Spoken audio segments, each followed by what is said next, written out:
This is the SuperCoach NRL official podcast, Round Preview with Tom Sangster and Rob Sutherland. With Tom Sangster and Rob Sutherland, I love how you just get completely ditched in that as well. Dave Campbell is with us as well. How are you travelling? Oh, I'm not even here, apparently. Absolutely outrageous.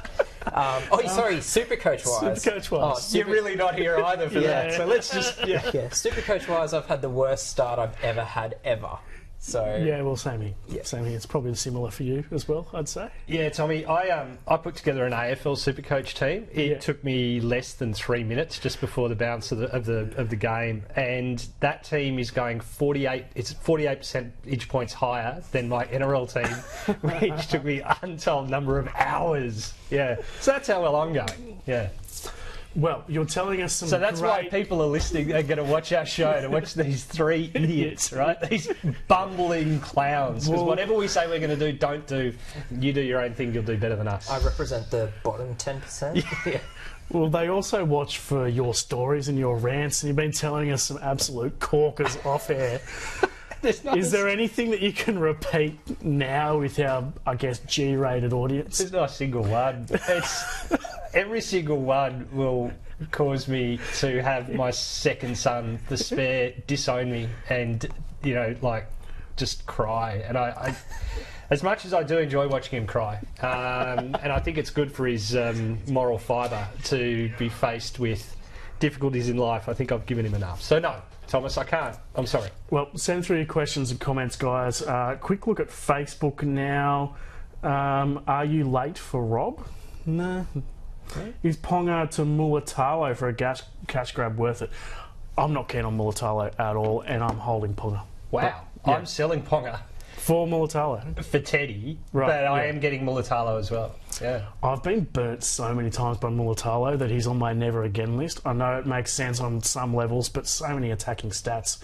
I think, is it 2 tries and 2 try assists over the opening 2 rounds? That's what he does, though. He's a winger. He scores tries. Yeah, but he goes on a run every now and again, and then he'll score 18, 19, 15. Oh, his numbers last year, there were a couple of... But he was actually pretty consistent last year. Yeah. There were a couple of, 20s, but generally...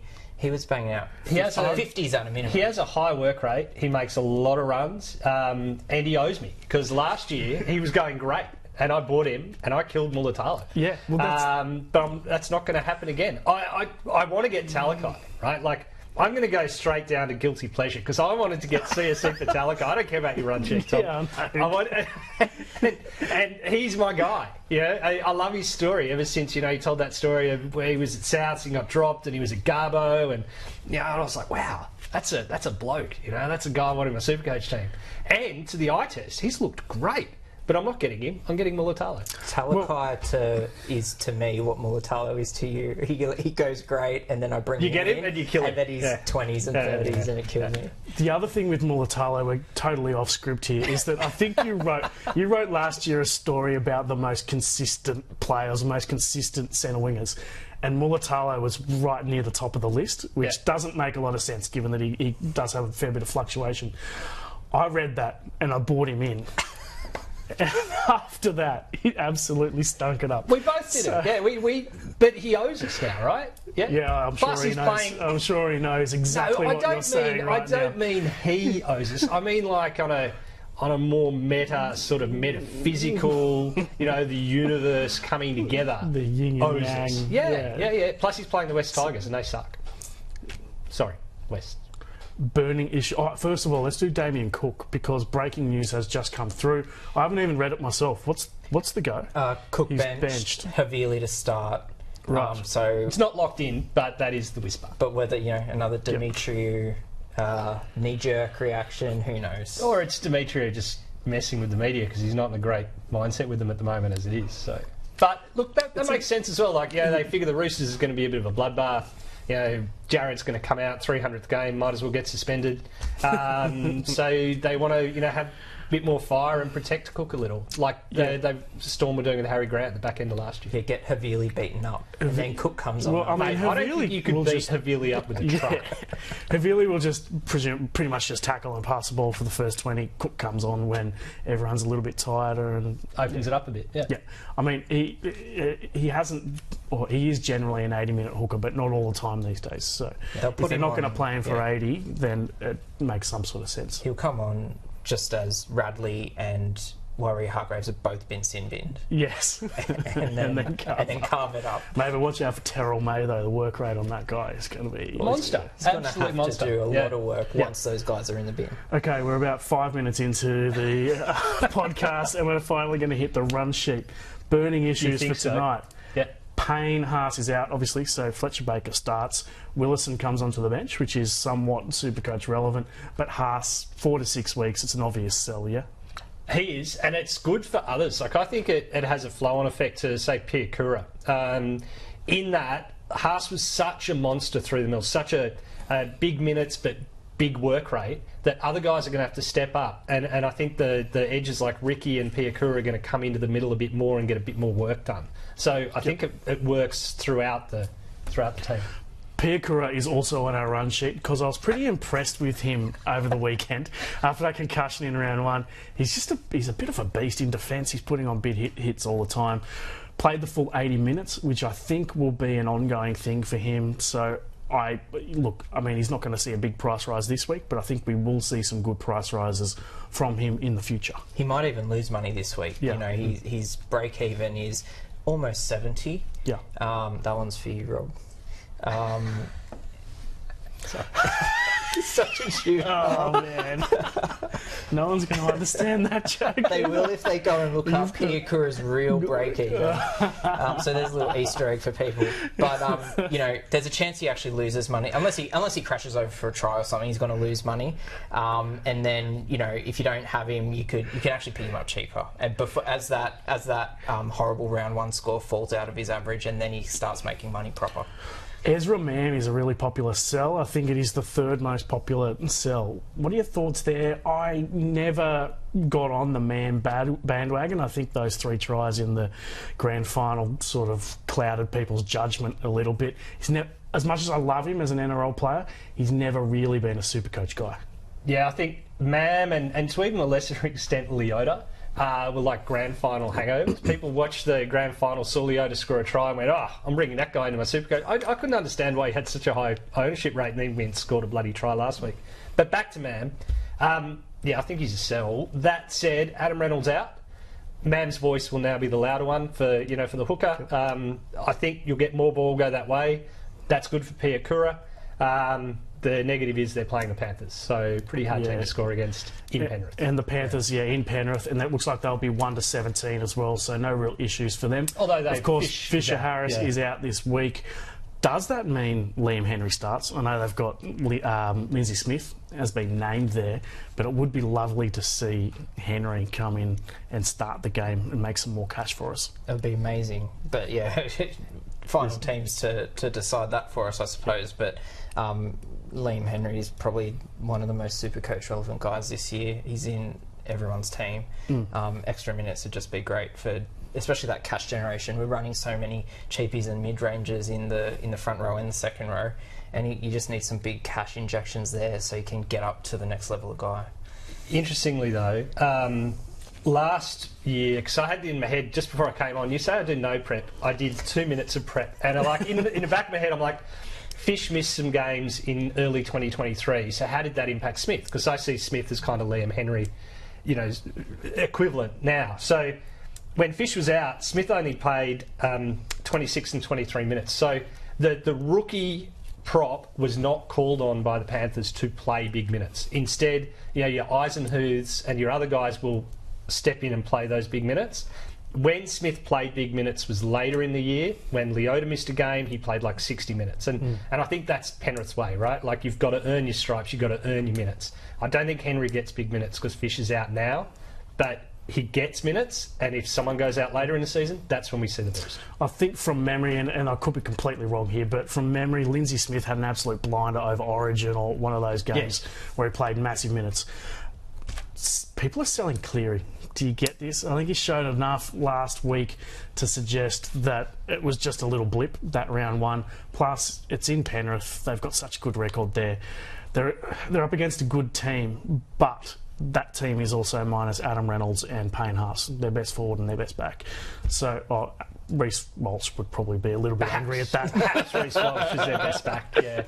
Most important Either back, way, you could argue, is still Adam Reynolds as far as team cohesion. That's kind of what I was trying to say, but it didn't come out that way. Yeah. Reece Walsh is going to kick goals tonight too, by the way. But we're getting completely sidetracked. What I wanted to talk about was, do you sell Nathan Cleary? No, I can't see that. You don't get it? It's. I mean, it's the same. It's the same argument as guys like Ponga and Hines. I can see why people might be selling him in the hope that they can salvage some cash that he might potentially lose. But at the same time, his break even's 151. He has a 151 score against the Broncos. He's one of those guys. He could, and especially as you said, with that spine being in a bit of turmoil for the Broncos, he could tear them apart.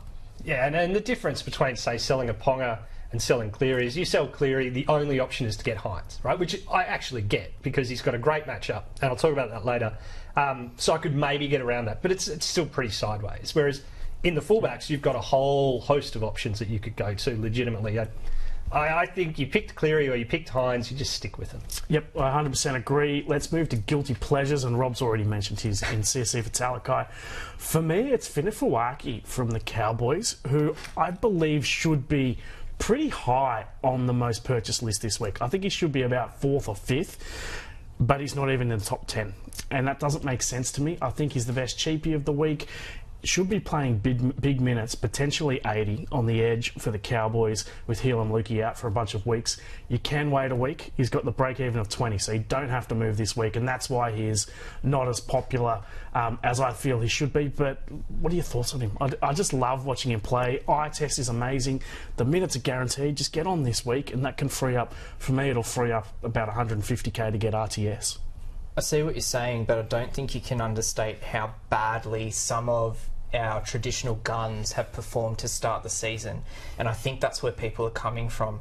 They're looking at your Clearys, your Hines, your Pongas, those guys who we expected to deliver big scores and they didn't, and they're trying to save cash elsewhere with trades. You've also got guys like Payne Haas who are out. That's a lot of cash to have on your bench. You're getting rid of him. Greg Marzu is the same. Getting rid of him. You're just going through your own team, the disaster. Well, basically. There's a lot of other trades people have to make this week, or feel they have to make this week. Yep. And that means he's just not been on the radar. I want to see him play, because Peyton can mix and match with his bench, and you expect that it's going to go this way and it goes that way.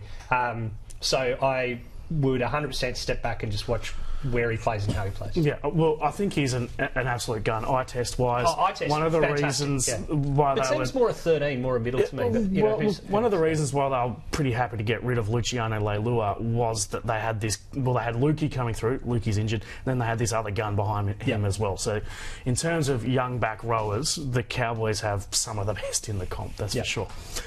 What's your guilty pleasure? Oh, I mean, I can just go, Satilli from last week. He's going to score. He's going to score 2 tries this week. I've got him. You're just saying that's fire up, Rob. Yeah. No, Satilli.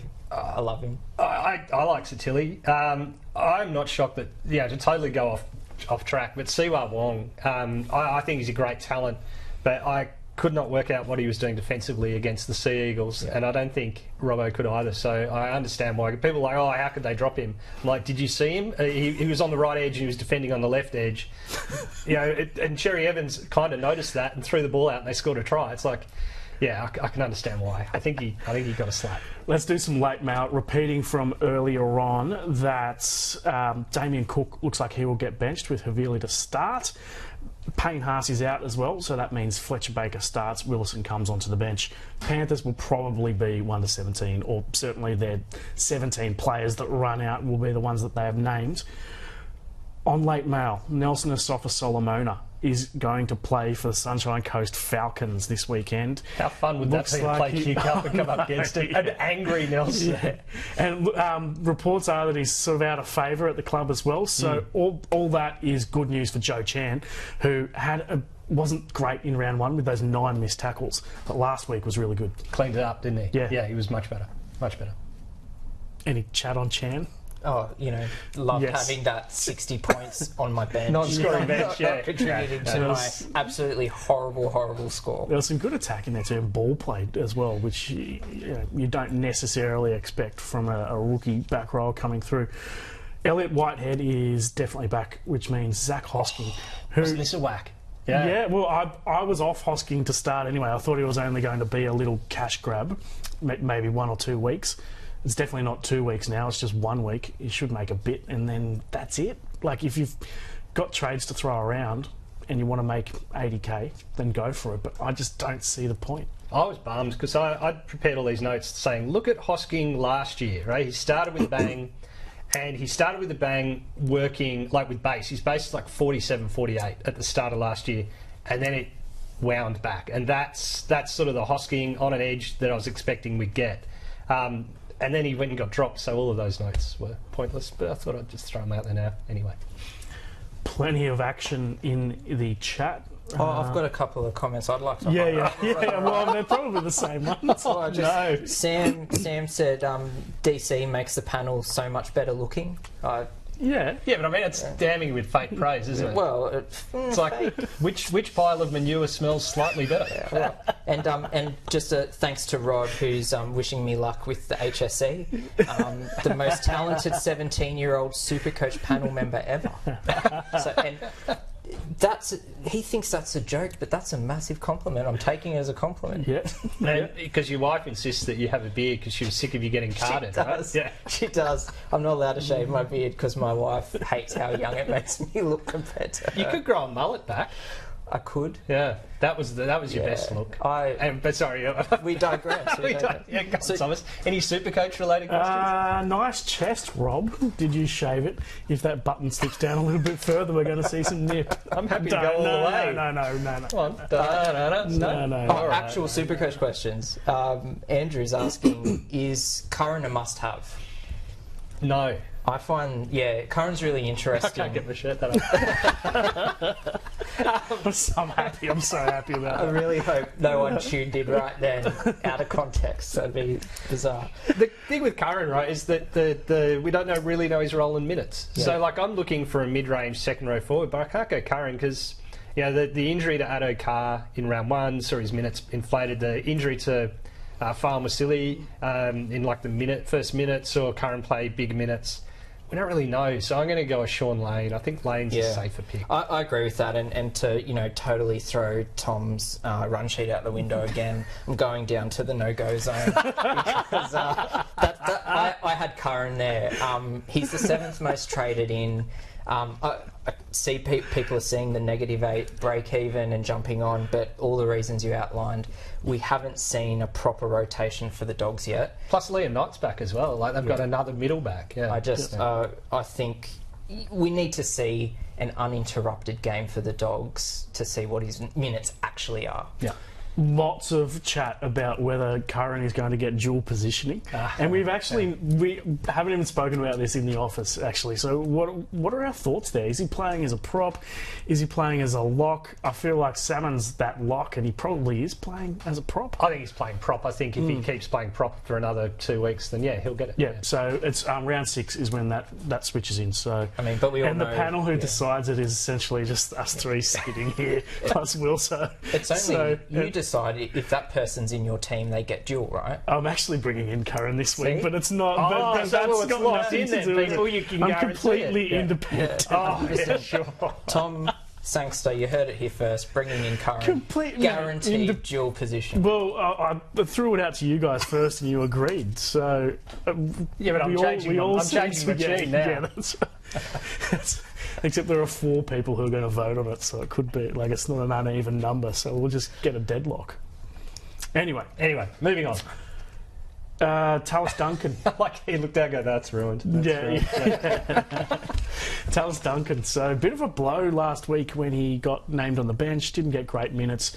We kind of predicted it in the show when we said that he had, or Wacko had said that he had a bit of a calf injury during the off-season. So it wasn't too surprising to me. I avoided him, and yeah, I think you'll avoid from here. Yeah, 100%. Greg Margie, 4 to 6 weeks. Yeah, I mean, same as Payne Haas. It's a lot of money to just have sitting on your bench. It's better spent elsewhere, so you've got to pull the trigger. Oh, quick one on Solomona Fa'atape from the Tigers. Job security is great for a cheapie because Stafford Toa's out injured and Olam's back this week. He takes Toa's spot. So that means that Fa'atape looks like he's a top 17 player this year. But is he going to score any points? Is he going to score any tries at the Tigers? I don't know, but the Tigers, just to completely ignore that, the Tigers that I like... Far out, what a shambles. was Papali'i, I thought was outstanding. Like to the eye test, iPad was really, really good. My only fear is he threw a lot of offloads, so I'm not 100% sure he's a buy, but he's one I'm watching. And Fainu, Sam Fainu, his work rate was outstanding. He's another one I'm watching. I think we could have a great cheapie there, but we'll know that next week. And then we've got Lachlan Galvin next week too. So it could be Galvin's another a must. So it could be another week to be using boosts, and they could all be all big Tigers players. We'll move on to rants. Are you anyone angry about anything? I'm angry. Yeah. Yeah. I've had to make so many trades. No, I've got to build into it. Oh, right. Sorry. Yeah. I've got to make so many trades this week. I sent an email last night to one Thomas Sangster requesting access to all of my boosts at once to help me out. He just laughed at me. He just laughed, thinking it's a joke. Well, I had to work out whether it was the real Dave Campbell first. Dave, he's protecting you from yourself. I was dead serious. I want all my boosts and I want them now. And you could make it happen. No. You could. I could not make it happen. Yeah, you could. Just like you can make Karan I'm a dual independent. position. I'm completely independent and I stick to the rules. Yeah, and you're showing us your QR code that gets you extra trades. We know all about it. Look, and the unicorn points for your captain. We know all these things. Yeah. Please, look, I'm angry and it's not about these scurrilous What have you got? rumours. What have you got, Tommy? Your leave. You going on leave. So somehow it's happened that myself, Rob and Wilson, who are basically the only three people who have the knowledge and skills to run the SuperCoach week, have all gone on leave on exactly the same week. It's a disaster. What are we going to do? About your leave. His leave's okay. Yeah, your leave's right. So can we get you in to do some SuperCoach? Is this something we should do after the show, like off air? No, we're sorted out now. Okay, fine. So sorry, your suggestion is while you're off, I just monologue. You just come in. Don't do that. Do you remember I did one? Yes. It was brutal. I looked like a North Korean prisoner, just staring down the camera, just talking and talking and talking. No questions, just on and on and on. It was the longest 20 minutes of my life. I had to do a solo pod once and it was not good. Never, ever again. So you're cancelling your leave? No way. We've got lots of good contributors. The podcast is not the worry, it's other stuff that's the worry. We've done no-go zone, basically, because you've already jumped ahead. Joey Lussick's mine. That's right. Super popular pick, Joey Lussick, and I think people are making a mistake. And lots of people are asking questions about Lussick? Whether Levi to Lussick, is it on? No, we're not even to that part of the run sheet yet. Questions is last, captain. Well, let's tie it all in together. No, we're still at no-go zone. No, we're not. Yes, you still want to say more about Lussick? That's where I am. I'm at Joey Lussick as a no-go zone because Levi to Lussick to me is just like a sideways trade. It will make you a bit more money, and Lussick has a slightly better work rate, so he's going to make more tackles, but he's not a real keeper. You're giving up maybe making 100k with Levi to maybe making 200k with Lussick, and I don't see the point of that. I figure if you got Lussick, well done to you, you're going to make some cash. If you don't, wait a week and get Arpey and get a real keeper and have, like Grant and Arpey or someone have Arpey as your number one keeper, because I think having Lussick and Levi is going to disappoint you in the short term, not even the medium. The problem with Lussick is obviously the negative 50 plus B is very, very attractive to people. But the bench is attractive too. And the bench, obviously, with Hands being named out of the 17. But you're not going to keep Lussick. You ideally want to upgrade him at some point into a keeper. So it's actually not... Levi to Lussick isn't one trade. It's really 2 trades, because you're then trading again down the track to get rid of Lussick. Yeah. So I don't get Levi to Lussick at all. It's already going to cost you 70-odd K to start with. And there are people who are selling Brandon Smith or, you know, their number 1 hooker for Lussick. You can't have Lussick as your top hooker. Actually, I've got Cheese, and he's been pretty disappointing. But I'll be going Cheese to Arpy next week. You know, having said that, the way our season is going, Lussick is going to be an 80-minute hooker. He's going to score a try every 3 weeks. He's going to kick 8 40-20s, and he's going to average 62. But, you know, we get lots of opportunities to look stupid, and there's no reason not to take another one. And so this is one I think Lussick's a mistake. yeah, I haven't even scored more than 900 yet, so I don't know why anyone's listening to me or you. Quick roll call on captains, because we're running out of time. Oh, I got good stuff there. VC's going to be Teddy. He's playing the Rabbitohs. He hasn't got... I mean, he's averaged about 65 against the Rabbitohs. He's played them 22 times. He's played the Rabbitohs 22 times. He's played the Sharks 11 times. Yeah. How weird. Anyway. Well, the foundation rivalry, they've got to do that twice a year. But it still seems exceptional. Captain, Nicho Hynes. He's playing the Tigers. He's played them 5 times. His average is 98.2. His worst score is 84. Like, just stick the armband on the wet god. I made a vow. I would, but I made a vow to myself at the start of the year that I would captain Tommy Turbo every week for the first until he gets injured, basically. So I'm going to stick with Tommy Turbo, even though he's got a pretty tough matchup against the Eels at Combank, where they're generally a fair bit better. And you've got Nicho Hynes in your team. And I've got Nicho Hynes, and I can't VC him because he plays quite late. And so Hynes plays first, earlier than, but I don't have a non-player to bring in. Yet. So I have to go Cleary as VC tonight, and I'm going to avoid Nicho Hynes. Well, I'm a mixture of the pair of you. I'm VCing Hynes and captaining Turbo. And I've got a plan, because they're both playing late in the round, but I have worked it out. If I need to do the loophole, I can. That's the upside of all your injuries. I mean, you could use Marzu or any one of your other $600,000 non-players. This is my week. Yeah. All right, couple of quick questions. Is Harry Grant a trade? No. Wouldn't be. No. And Isaiah Yeo, a bit of chat about him. Going really well. Yeah. He's, I think, SuperCoach beige, but in real life, very beige, very plain. He'd be a good man to read your bedtime story, so I reckon he'd just be out like a light. But, geez, he's reliable. I'll finish with one final comment. Who is the Brad Pitt lookalike on the right of the screen? No, I think that's Snag. No, that's you. No, you're on the right, are you? I'm not Brad Pitt on the worst day of his life. Well, it's definitely not me. So. Yeah. Right, that's our preview podcast, round 3. Good fun as always. Good luck on the weekend. Cheers.